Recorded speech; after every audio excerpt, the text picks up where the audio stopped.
Hello दोस्त। हम आज जिस चैप्टर की बात करने वाले हैं वो है अलस कथा।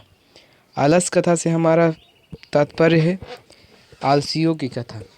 हम आज 10वां के संस्कृत के अलस कथा चैप्टर की व्याख्या करेंगे। आपको संस्कृत को एकदम हिंदी में समझाएंगे, जैसा कि आप लोग थंबनेल देखकर समझ गए होंगे कि संस्कृत को एकदम हिंदी भाषा में रूपांतरित करके हम आपको समझाने का प्रयास करेंगे। तो हम शुरू करते हैं चैप्टर।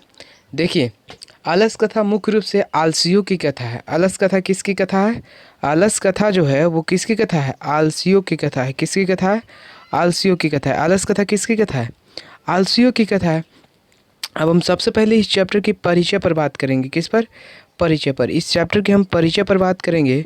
तो इस चैप्टर के रचनाकार हैं एक मैथिली कवि विद्यापति। आप लोग नाम सुने होंगे या शायद नहीं सुने होंगे, तो आज सुन लीजिए। एक मैथिली कवि हैं, उनका नाम है विद्यापति। क्या नाम है उनका? देखिए यहाँ पे लिखा हुआ है विद्यापति। कौन कवि हैं? मैथिली कवि हैं। क्या किस प्रकार के कवि हैं? मैथिली कवि हैं। नाम क्या है? विद्यापति। वही इस चैप्टर के क्या हैं? लेखक हैं। और यह चैप्टर जो है, यानी कि यह अलस कथा जो है, वह पुरुष परीक्षा नामक ग्रंथ से लिया गया है। किससे लिया गया है? पुरुष परीक्षा नामक ग्रंथ से लिया गया है। देखिए, जो विद्यापति है ना, जो मुख्य रूप से 3 विषयों के क्या हैं? रचनाकार हैं। मैथिली, अवहट तथा क्या? संस्कृत। वो 3 भाषाओं में क्या अपनी किताबें लिखते थे? मैथिली, अवहट और संस्कृत।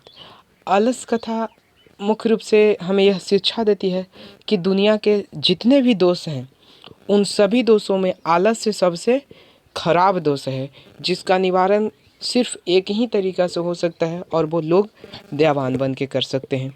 और इस पाठ में यही बताया गया है कि दयावान बनने पर लोग कैसे उसका फ़ायदा उठाते हैं। तो देखिए, पुरुष परीक्षा नामक जो ग्रंथ है, जो पुरुष परीक्षा नामक ग्रंथ है, इसमें मनुष्य के गुणों के बारे में बताया गया है। मनुष्य के गुणों पर लेखक लेखन किया गया है, और इसमें दोषों पर भी लेखन किया गया है। और दोष के पुरुष परीक्षा नामक ग्रंथ में मनुष्य के दोषों के निवारण के उपाय को भी बताया गया है। तो तय करते मानता हूँ कि आप लोग इतना समझ गए होंगे, ये परिचय आप लोग को समझ में आ गया होगा। तो अलस कथा में मुख्य रूप से अलस कथा के लेखक कौन है? तो विद्यापति। अलस कथा में कैसी कथा है? तो आलसियों की। अलस कथा में मुख्य रूप से किसकी चर्चा है? तो वीरेश्वर नाम का कोई मंत्री है। वीरेश्वर नाम का मंत्री है। कहाँ का मंत्री है वीरेश्वर? तो मिथिला का है। वीरेश्वर कहाँ का मंत्री है? मिथिला का। अब देखिए, मिथिला में वीरेश्वर नाम का एक मंत्री रहता था। मिथिला में कहाँ किस नाम का एक मंत्री था? वीरेश्वर। वह बहुत ही दानशील और अच्छे स्वभाव का था, जो हमेशा अनाथों और निर्धनों को लोगों को प्रतिदिन भोजन कराया करता था। प्रतिदिन क्या कराया करता था? भोजन कराया करता था। उन्हीं लोगों में से वह साथ साथ भोजन और वस्त्र दिलाता था। देखिए, निर्धनों को तो सिर्फ भोजन दिलाते थे, लेकिन आलसियों को, चूंकि वह एक घुने कमा भी नहीं सकता है, इसलिए उनको भोजन और वस्त्र दोनों दिलाया करते थे। क्योंकि वो मानते थे कि सभी क्रियाहीन पुरुषों में आलसियों का प्रथम स्थान होता है, क्योंकि वो अपने पेट की ज्वाला को शांत करने के लिए भी कुछ कर नहीं सकते। यह देवानों का कथन है, और यह वीरेश्वर भी मानते थे। तो यहाँ तक उम्मीद करते हैं कि आपको समझ में आ गया होगा। मिथिला में वीरेश्वर नाम का कोई मंत्री था। वह बहुत ही दयावान दानशील था। वह प्रतिदिन अनाथ और निर्धनों को भोजन कराया करता था, और उसके साथ साथ आलसियों को भी भोजन और कराया करता था, और वस्त्र दिया करता था। क्योंकि वह मानता था कि दुनिया के सबसे बड़े दोष में आलस्य सबसे खराब है, क्योंकि आलसी लोग अपना पेट पालने के लिए भी कुछ नहीं कर पाते हैं। तो यहाँ तक आप समझ गए। अब देखिए, तब वहाँ पर आलसी पुरुषों के लाभ को सुनकर बहुत सारे बड़े तोंद वाले व्यक्ति भी उसमें सम्मिलित हो गए। देखिए, जब लोगों ने सुना कि वीरेश्वर जो मंत्री जी हैं हमारे, वह आलसियों को भोजन भी कराते हैं और वस्त्र भी देते हैं, तो बहुत से लोग जो काम भी करते थे, जो आलसी नहीं भी थे, वो भी इस लाभ को सुनकर झूठ मूठ का आलसी बनकर वहाँ पे क्या हो गए, उन सभी में सम्मिलित हो गए। यही इसका हम हिंदी बता रहे हैं, इसका बता रहे हैं। उन सब में क्या हो गए, सम्मिलित हो गए। क्योंकि अब कहे सम्मिलित क्यों हो गए भाई, तो देखिए सुविधाजनक स्थिति सभी लोग चाहते हैं, सुविधाजनक स्थिति सभी लोग चाहते हैं। और भला अपने स्वजाति के सुविधाजनक स्थिति सभी लोग चाहते हैं, और भला अपने स्वजाति के उपभोग या लाभ को देखकर कौन जीव नहीं दौड़ जाएगा, यह दयावानों ने कहा है। देखिए जैसे सुविधाजनक स्थिति सभी लोग चाहते हैं, जैसे आप कभी कभी देखते होंगे कि कहीं पे ये कौवा कुछ खा रहा है, मांस उंस कहीं पे कुछ का है, वो कौवा खा रहा है, तो जैसे ही चिल्लाता है बहुत सारे कौवा वहाँ पे आके खाने लगते हैं, जबकि और सब दूसरा जगह भी जा सकते थे। क्यों? क्योंकि सबको पता है कि यहाँ पे क्या है, मिला हुआ है, और दूसरा जगह जाएंगे तो खोजना पड़ेगा। इसी प्रकार कहा जाता है कि सुविधाजनक स्थिति सभी लोग चाहते हैं, और अपने स्वजाति के उपभोग को देखकर कौन जीव नहीं चाहेगा कि हमें भी वो लाभ प्राप्त हो। यह कथन किनका है, दयावानों को। यह कथन विद्वानों दयावानों का है, और ऐसा वो भी मानते थे। कौन? बृहस्पति। कहता है कि इसके बाद आलसियों के सुख को देखकर ध्रुत लोग भी बनावटी आलस्य को दिखाकर भोजन को ग्रहण करने लगे। इसका हम अब हिंदी करने जा रहे हैं, इसका ध्यान दीजिएगा। कहता है कि इसके बाद जब आलसियों के जब बारे में सुना बृहस्पति के बारे में, तो ध्रुत लोग भी आलस्य बनकर, झूठ मूठ का आलसी बनकर, और वहाँ आकर भोजन ग्रहण करने लगे और कपड़ा लेने लगे। इस प्रकार बहुत सारे लोग वहाँ पे आ गए।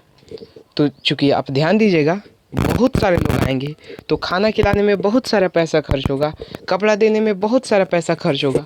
तो इससे वहाँ पे जो नियोगी पुरुष थे, नियोगी पुरुष मतलब समझिएगा क्या होते हैं नियोगी पुरुष। नियोगी मतलब कि नियुक्त पुरुष। अब नियुक्त आपको समझ में नहीं आता है तो देखिए हम समझाते हैं। नियुक्त मतलब कि वहाँ पे रखा गया उस काम के लिए। जैसे आपके मान लीजिए आप कोई पुलिस स्टेशन है, वहाँ पे कुछ नियुक्त किया जाता है पुलिसों को, भर्ती किया जाता है। तो वही नियोगी पुरुष मतलब क्या, वहाँ पे कुछ आदमियों को भर्ती किया गया था जो कि क्या करे, उन लोगों को भोजन कराए, उन लोगों को कपड़ा बांटे। तो इस प्रकार नियोगी पुरुषों ने सोचा कि अरे ये तो बहुत सारा पैसा खर्च हो रहा है इस पर हमारे स्वामी का। तो इस पर उन्होंने क्या किया, विचार विमर्श किया और कहने लगे कि स्वामी हम लोगों को केवल आलसियों के लिए वस्तुओं को दिलवाते हैं, और यहाँ हम सबों की लापरवाही से कपटी आलसी भी इसे ग्रहण कर लेते हैं। हम सबों को इसकी परीक्षा लेनी चाहिए। इससे सभी नियोगी पुरुष सहमत थे। मतलब सभी वहाँ पे जो काम करने वाले जिनको भर्ती किया गया था, जो सब सहमत हो गए कि बात तो सही कह रहा है यार, हम लोग भी बड़ी ज़्यादा थकते हैं खिलाने में। मतलब वो भी सोचे कि हम लोग भी बहुत ज़्यादा थकते हैं बेकार के, स्वामी का भी पैसा बहुत खर्चा हो रहा है। तो सभी सहमत हो गए। जब सभी सहमत हो गए तो उन्होंने प्लान बनाया। मतलब प्लान आपको समझ में आता है? उन्होंने एक उपाय सोचा। उपाय क्या? कि क्यों ना इस घर में आग लगा दिया जाए जहाँ वो रह रहे थे। तो उन्होंने इस बात पर भी सब सहमत हो गए कि हाँ भाई इस घर में आग लगा दो।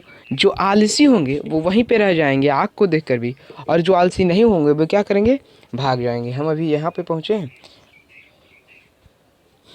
तो इस प्रकार नियोगी पुरुषों ने उपाय सोचा और उस घर में क्या लगा दी, आग लगा दी।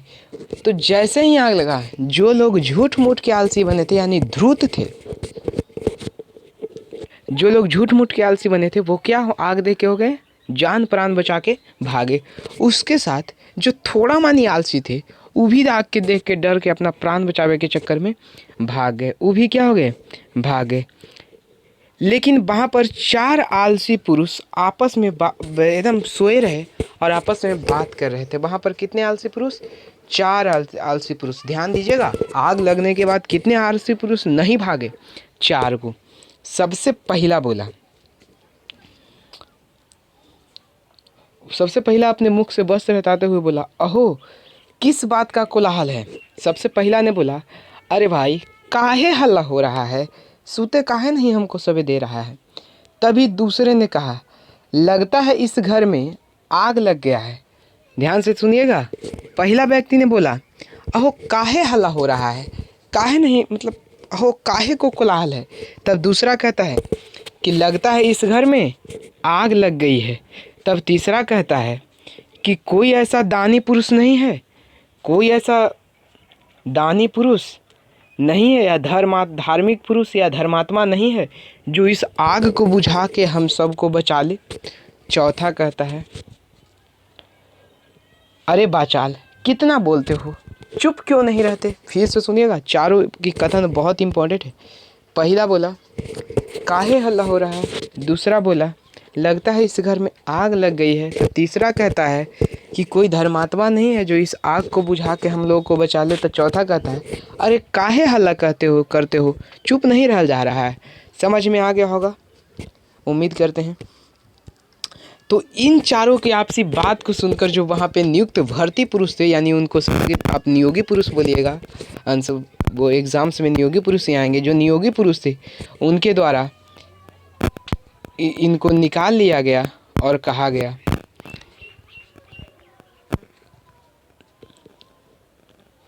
इनको निकाल लिया गया घर अग्नि से, और तभी नियोगी पुरुषों ने उसे जलने से इन्हें बचा लिया। और चारों आलसी पुरुषों को ध्यान दीजिएगा, कौची पकड़ के निकाला, केस पकड़ के घर से बाहर निकाला। तभी नियोगी पुरुषों के द्वारा एक श्लोक को याद किया गया, या उसको कह सकते हैं कि पढ़ा गया। स्त्रियों की गति उसके पति होते हैं, स्त्रियों की गति उसके पति होते हैं, बच्चों की गति उनकी माँ होती है, बच्चों की गति उनकी माँ होती है। लेकिन इन संसार में आलसियों की गति केवल दयावान लोग ही होते हैं। फिर से ध्यान दीजिएगा इस पैराग्राफ को, बहुत बहुत इम्पोर्टेंट यानी ज़रूरी है आपके एग्ज़ाम्स के लिए, अपकमिंग एग्ज़ाम के लिए। फिर से ध्यान दीजिएगा, स्त्रियों की गति उसके पति होते हैं, बच्चों की गति उसके माँ होती है, लेकिन इस संसार में आलसियों की गति केवल दयावान लोग ही होते हैं। समझ में आ गया। यह श्लोक किसके द्वारा पढ़ा गया, नियोगी पुरुषों के द्वारा। नियोगी पुरुष क्या होता है, जो पुरुष भर्ती हुए हैं, कोई दिक्कत नहीं। अब ध्यान दीजिएगा, तो इसके बाद मंत्री ने इन चारों पुरुषों को क्या किया, आलसी पुरुषों को दान दे के कुछ किया, बैठा दिया। यानी इसका हम समरी आप लोगों को बताएं तो इस लेखक के रचनाकार हैं विद्यापति जी। कौन, विद्यापति जी। कौन है, विद्यापति। इस लेखक के रचनाकार कौन है, विद्यापति, विद्यापति। और इस चैप्टर में मुख्य रूप से किसकी चर्चा है, वीरेश्वर की। किसकी चर्चा है, वीरेश्वर की। किसकी चर्चा है, वीरेश्वर की। वीरेश्वर कहाँ का मंत्री था, मिथिला का। कहाँ का था, मिथिला का। वीरेश्वर कहाँ का मंत्री था, मिथिला का। तो उम्मीद करते हैं कि आप लोग को समझ में आ गया होगा। अब देखिए इससे ऑब्जेक्टिव कैसे पूछेगा कि वीरेश्वर कहाँ का मंत्री था, मिथिला का। कितने आलसी पुरुष नहीं भागे, 4 आलसी पुरुष नहीं भागे। इस लेखक के रचनाकार कौन है, विद्यापति। तो उम्मीद करते हैं आप लोग को समझ में आ गया होगा। वीडियो देखने के लिए, अंत तक बने रहने के लिए धन्यवाद। आगे भी पढ़ते रहिए कंचन गुरु से। Thank you so much.